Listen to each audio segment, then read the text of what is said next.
Hello guys, welcome to my channel. Today we are going to see how to show quick highlight on focused object in the Google Chrome web browser. I'll show you guys how to do that. First open up Chrome, click on this three dot icon and select settings.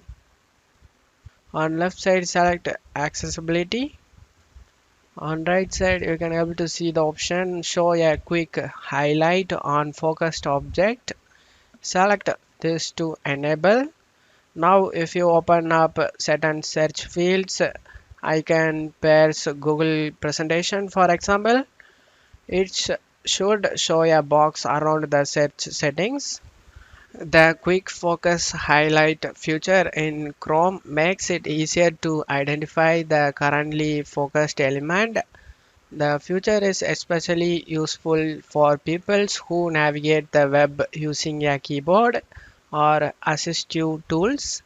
I hope this video helped you guys. If the video helped you, don't forget to leave a like, you guys. You can also subscribe me and support me, guys. Thank you.